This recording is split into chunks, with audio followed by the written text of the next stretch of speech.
Thank you. My name is Richard Cohen. I'm a veterinarian. Cheryl's boss. I'm a healer. I'm an herbalist. I'm treasurer of the Witches League for Public Awareness. I'm a director of the Circle of Salgion Church of Wicca. And I've just donated 18.6 acres to the church so that we can get a educational center set up and a church, and where the public can come and see what witchcraft is all about, and also if they're willing to take part in rituals.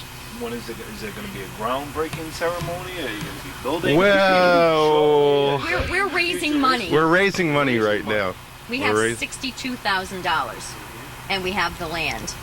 But raising money, as anyone knows, when you're doing it $5 at a time, is a long process. So we're.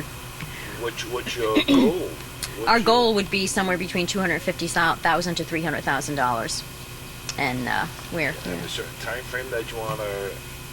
Well, my time frame. Sooner the better. Let me say, my time frame was yesterday, but that doesn't seem to be working. I have, I'm not going to say I didn't buy lots of tickets with that $300 million jackpot, and really talk to the goddess and try and, talk her into letting us win that. She apparently felt that, it was better served by other people winning that money. So we're back to our fundraising tasks of, doing it slowly, a little here, a little there.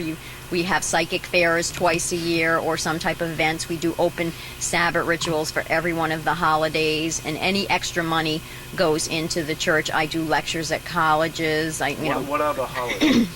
The holidays are the, we call them the 8 Sabbats, the wheel of the year, and they honor the turning of the seasons.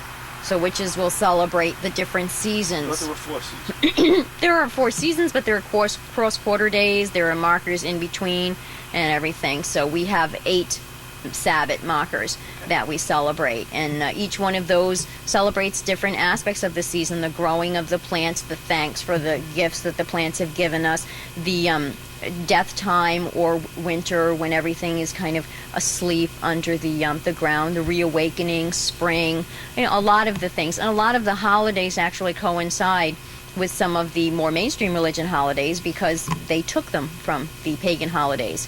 Winter solstice, we celebrate the rebirth of the sun in the sky. Other religions celebrate the rebirth of the son of God. For the summer solstice and everything, we celebrate the growing sun and all that. Samhain is our new year. It's a Halloween in other traditions. Ostara is our spring awakening. Other traditions celebrate Easter and resurrection. We're celebrating the resurrection of the earth in a sense because all the plants are coming back. And different traditions have taken those holidays and worked them in, which is standard. That tends to be what people do. They take what works for them and work with it. But those are the holidays that we celebrate, and what we try and do, since Circle of Salgion's main thing is education and community, because we work very hard for that. I don't know if we talked about this off air before, but we said the Circle of Salgion.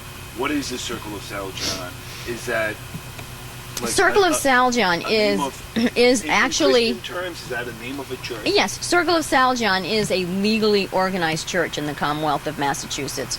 Once we decided that it was, advisable for us to go the legitimate route in the sense that would put us into a position where it would be beneficial, we could marry people, go to court, because we unfortunately deal with people who have had custody issues because of their religious belief system. And what I found is that going to court as a self-proclaimed witch is quite different than going to court as Reverend Cheryl Salima Masan, who happens to be recognized clergy in the Commonwealth of Massachusetts. It makes a lot of a difference, to judges, to people in the court system. And I think what happens is people in the legal system, when you go in with that seriousness behind you, they realize, any court system that I involve myself with realizes that if they want to make a First Amendment issue of the case, I will be more than happy to do that with them. But, they're a lot less willing to do that when I go in with legal credentials, because it's much harder to, to make me look like some self-proclaimed witch who thinks that she does this, that, and the other thing. Because now, not only do I think I'm a witch, but so does the state and the federal government, because we're federally tax exempt as well. So it makes it a little bit more difficult. Thank you. It was a lot of work. A lot. They check you out amazingly. The questions. Would they have to ask you if you do potions? Oh yeah, we had to get our federal paperwork. I had to fill out, several pages of questions, probably 20, 25 different questions, and they were specific. I had to give information on the training of ministers. I had to give information on the holidays. I mean, it was basically, I had to educate someone all about witchcraft and what it is, and then someone in the federal government had to determine, if that's okay, true. is this legitimate? Religion. We do have court cases already that have upheld witchcraft as a legitimate religion that requires First Amendment protection. So we've had some precedent that's very helpful. But when you go for federal exempt status, they are very, very careful, because people do use that to take advantage of. Exactly. And unfortunately, because of that, those of us who are not doing that, have to go through the rigors of prove this, prove that, and everything. But we answered all the questions, and everything seemed to work, because after a couple of contacts with them, we received our federal exempt status. So we're quite happy. Earlier you said something about going to Salem. Do you go to Salem now? No, we go to Salem all the time, because being that, most of us are members of the Witches League for Public Awareness or board members, we have to do a lot of things in Salem. Also, every Halloween, Samhain, we go to Salem and we lead a unity march. And I would say, as a witch, it's probably the last place you want to be on Samhain is in Salem. Well, because there are a lot of non-witches. Lori Cabot is one of the high priestesses in Salem. She's actually the grandmother of our coven, and she's actually going to use the land with us for her the Cabot Temple of Witchcraft. Yeah, we have a very good working relationship. And what we do on Samhain is we go up and we lead a unity march. And the march is to bring witches from all over the world together and allow them to unite and raise energy. Oftentimes when we raise energy, we're doing it for tolerance, more respect, more understanding. And some of the things that people always ask me is, would I fight for tolerance and respect for other religions? And in my opinion, I think that you have to fight for tolerance and respect of all religions, not just your own religion. So that, it's always very important. I did a lecture for teachers, 200 teachers, and one of the questions was, I had gone to bat in the Massachusetts school system to get children of witches their holidays out, because if you're a Jewish child and you go in and get a letter that says I'm observing a holiday, you can get that day out without losing credit. Well, up until that point, there hadn't been a lot of interaction with the school board, but I wrote and asked about it and got some, mixed, like, well, no, maybe, I don't know. So I did make an issue of it and got letters back and determined that, yes, indeed, parents of a witch child can ask for a day off to observe holidays, provided that the child has, doesn't have 50 days out of school already and everything, and can get those. And one of the teachers actually seemed a little upset in the lecture. And she said, well, would you have been so fast to defend it if it were a Jewish child trying to get their holidays off? And the answer is yes, I would. I mean, an example of that is the recent situation in Somerset, Massachusetts, where there was all this fighting over a Santa figure at the town offices, as well as a menorah and a creche. And the big issue was, how can you put all of these things together? And, how can you put this on public property and this and that? And I was just very appalled when I went. I did go in favor of leaving all the symbols there. As a matter of fact, I suggested they put some more there, because to me it represented a lot of respect and tolerance for all ways. And the ministers that I met there and the rabbis were all concerned about, well, putting the creche near the menorah just makes both symbols less valuable and less important. And, my take on it was, if leaders in the religious community can work together and show respect for each other's symbols, then doesn't that make a profound statement to people who are in our congregation? Doesn't that say to them, that everything is important? Witches take that very seriously. Most witch parents raise their children and expose them to all religions. My own son has gone to Baptist Bible school. He's going to Roman Catholic Church. He's going to synagogue. He attends witch rituals. He's done all different things. And what I have found is that I have a young man now, he's 15, who has a respect for all religions and understands that each religion serves a purpose for the person that is part of that religion. And I think that if we were to educate our young people in that way, then it wouldn't be so big of a deal, what your faith is or what you claim to be. You start looking at, people as just people who need to have some kind of a spirituality in their life and, thank the God and the goddess. That's a huge statement right there, Yeah. what you're saying. Because you're saying you say all religions are okay as long as you find yourself in that religion. Yeah. And be part of it, as opposed to saying just being in there I going along with the herd. I have But actually the individuality had, of it. yep, I've actually had people in other religions say to me, well, you can't really be a true follower of your religion because you're not trying to convert other people. And I say, I don't need to convert other people. In my belief, the only reason to convert others is because I'm trying to convince myself that I'm on the right path, and the more people I've got with me, the more chances I have that, I'm not going wherever I'm going alone. In my belief system is, if I feel that I'm on the right path, then that's fine. It doesn't matter. If everyone else feels they're on the right path doing what they're doing and they're happy. Well, power to 'em. Exactly. I mean, I believe that in the end, there's going to be this great big cosmic room with all these doors, and the Jews are going to come in one door, and the Christians another door, and the witches another door. The big thing is getting to the door with the key, and you only get the key by living a good life and respecting and tolerating and honoring other people. And that's what we need to learn, Absolutely. I can see how. All right. Anything else that you guys would like to say? Is there a statement that you'd like to tell you? Well, I just would like to tell people that if they have an interest in learning about witchcraft, that, look into it. We don't believe that witchcraft is right for everyone, but we do believe that educating yourself about witchcraft, just like any other religion, will leave you with, the respect and the tolerance you need to leave that and move on to whatever is right.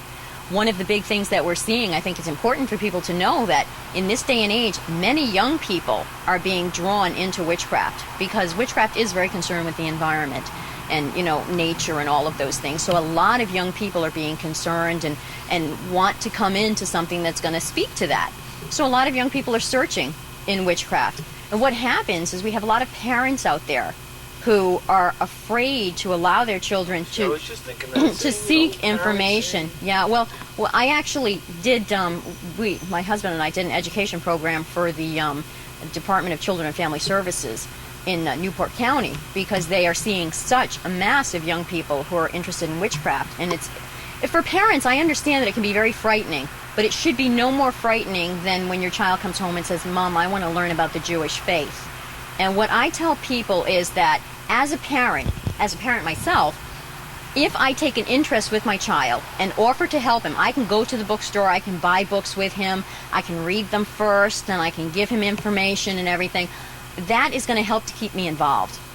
Because what happens if you don't stay involved and if you don't stay supportive is, as we all know, especially those of us who have teenage children, if they want to become involved in something, they will seek it out with or without your help.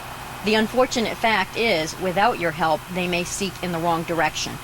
And as we stated before, there are many people out there who are just looking for young people to manipulate, to take advantage of. Without a parent there to help a child, it is very easy for a child to, I want to learn about witchcraft, and Joe Schmo comes along and says, well, I'm a witch, I can teach you about witchcraft. You feel you have no other alternative because you don't have a support system. And, you get dragged into this situation where if a parent were just willing to, they don't have to support it, they don't even have to like it. They can even tell their child, I don't agree with this, I don't believe in this, but because I love you and because I want to make sure that, you're safe, I'm going to help you get good information. There are lots of places out there. We do open Sabbath rituals. A parent can come. People don't even have to take part in the ritual. They can stand outside, watch what goes on. What is a ritual? A ritual is our religious observance. It would be the same thing like going to Mass. Okay, when I think of ritual, I think of bunch of people around and singing. Oh yeah, we sing. So that is Some of us don't sing so good, but we do sing. Yeah, we chant and everything. That is part of our ritual. It's the same as in anything else. I mean, you have chalices and scepters in the Catholic Church. I know I was there yesterday for a First Communion for my nephew. And we have chalices and wands and tools in our own religion. It's just the way they're used. You don't wear hats, do you? Do you wear a hat? You know, we don't wear hats, but I will tell you that before my dad passed away, he bought me a pointy witch hat. And that sits in my home, and I love my pointy witch hat. So I have no problem. Is that offensive? Not at all, because the symbolism of the pointy witch hat, it represents the cone of power. In a witch's ritual, what we're doing is we are doing things to raise energy. We can do that with drumming. We can do that with chanting or singing. We can do that with dancing. We can even do that with visualization, quiet visualization, and you know, creating things in your mind. All those are ways to raise energy. And we raise that energy into our circle, into our cone. And then when that energy is raised to the pivotal point, someone in that circle, usually the high priest or the high priestess, will then open that cone and release that energy with its purpose. And many times it'll be to bring about healing. We've done things when there are war times to help heal other countries. Do you literally see a cone opening, or? People who are psychic, and we believe all people are psychic, with enough work, yes, can definitely see energy. Do you personally feel the flow? Oh, you most definitely feel the flow of energy. If you stick your finger in an electric socket, you're going to feel it. You know, especially if you're holding a fork. And that's exactly, energy is vibration. You cannot help but feel it. But, you know, if you're not receptive to that energy, if you don't open your senses to that energy, if you never plug anything into the light socket, you're not going to get light. You know, so it's kind of like we're like, you know, we get our bulbs screwed into the light socket, you know, so that we're open to picking up on the energy, and then we can pick that flow of energy up. We can become part. We can add that energy, and we can direct it. And witches always direct their energy to beneficial purposes, because our goal as a witch is to live in harmony with the world and with our environment. When we end our spells, what we always ask is for the good of all. We ask that it be totally correct and for the good of all. And I would say that because, you know, if you're doing a spell because you need money to get a car because you can't get to work, whatever. If you're doing your spell to build a church, exactly, you certainly don't want to get that money in a bad way. I mean, I don't want my entire family to have to die in a terrible plane crash so that I can collect the insurance. You know, so we're very careful to add that we ask that this is correct and for the good of all.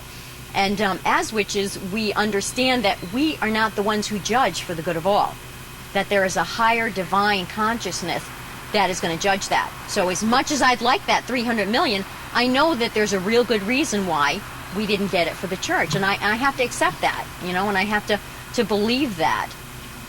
Okay, back to you guys, JTV. Finish.